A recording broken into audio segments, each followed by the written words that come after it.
Well, in light of the idea that maybe we're going to see big changes in Calgary, there are two targets. There are two targets that are going to be mentioned a lot: Johnny Gaudreau and Sean Monahan. So I thought I'd compare the two. I thought about positives or negatives of trading either one, but I'll leave that up to people to decide in the comments. Because seriously, something has to change with Calgary. So here's the record. Since Monahan came in 2013, 2014 is when he became a regular. Gaudreau became a regular in 2014, 2015. 2014, no playoffs for the Flames. 2015, they won in round 1 against Vancouver in 6. They then lost in round 2 and 5 against the Anaheim Ducks. 2016, no playoffs. 2017, they were swept in the first round by the Ducks. 2018, no playoffs. 2019, they lost in 5 against Colorado Avalanche. And this year, they lost in 6 against Dallas. Now, in the series against Colorado last year, they got off to a great start. They got that first game under their belt and then fell apart. This year, 12 seconds away from being up 3-1, and they fell apart. Better luck next year. So, as they go into 2021, something has to change. Now, does the goaltending need to be better? Yes. Do they need to make some improvements on their blue line? Probably. But if you're looking at major change, I do kind of lean towards Gaudreau of the two because of one major difference. Monahan's a center, Johnny Gaudreau's a winger.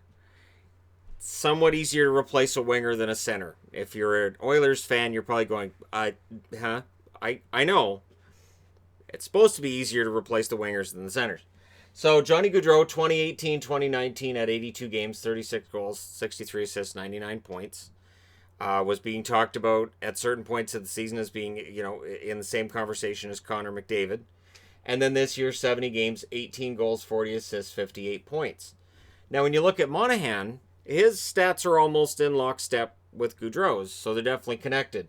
78 games last year, 34 goals, 48 assists, 82 points. This year, 70 games, 22 goals, 26 assists, 48 points.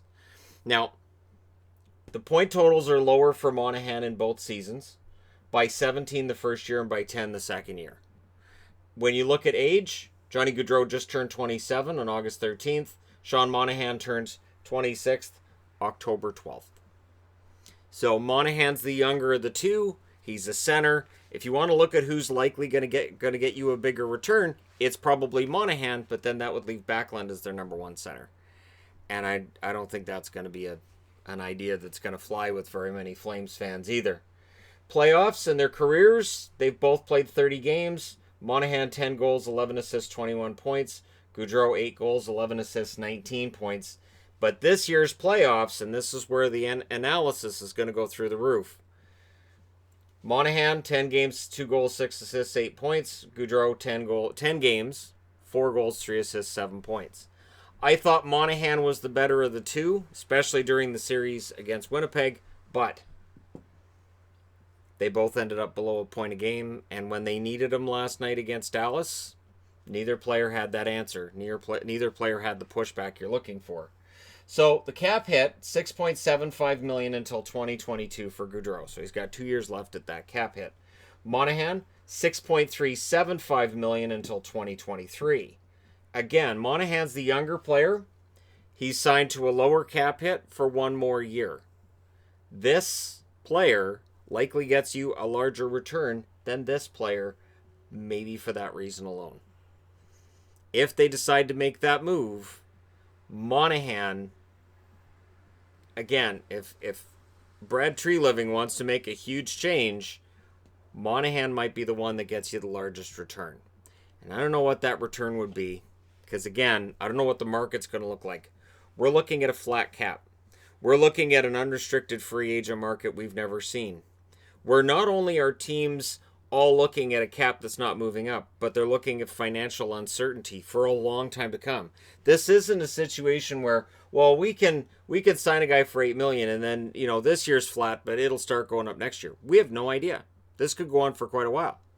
So the idea of signing a guy who's under a $6.375 million cap for an extra year makes Monahan that much more attractive if they decide to make a move. That's 3 more seasons for Monahan. Gets him to age almost 29. And here we are. The Calgary Flames, they're going to have to make a decision. And then, of course, over here, I've got Lindholm. Maybe Lindholm would be the one to go. I don't think so. I think Lindholm of the three is the one that's probably easiest to justify keeping around, and he's got the goal-scoring acumen. Backlund, I guess they could look at moving Backlund. A really good two-way forward. Maybe it's time. Sam Bennett, I've talked about before these playoffs how I thought Bennett was due for a breakthrough, and he had that. I thought he played very well. Might it be the right time to trade him? Dylan Dubé, I don't think it's time to trade Dubé. I think it's time to promote him because he's ready to be promoted to a top 6 role. I think in all likelihood, it might make it easier to move somebody out. So here's the question I have for Flames fans. You look at this track record here from 2014 to 2020. Out of the first round once in that period of time, missed the playoffs 3 times, and they wrote in the first round every other time. Is it time now to look at a major change? And who do you move? If you're GM for a day and I say you can move one guy, who do you move? Let me know in the comment section below as always. Don't forget to hit like and subscribe if you're browsing your way through. You just happened upon this video. Thank you guys so much for watching, for all your support. I will talk to you again soon.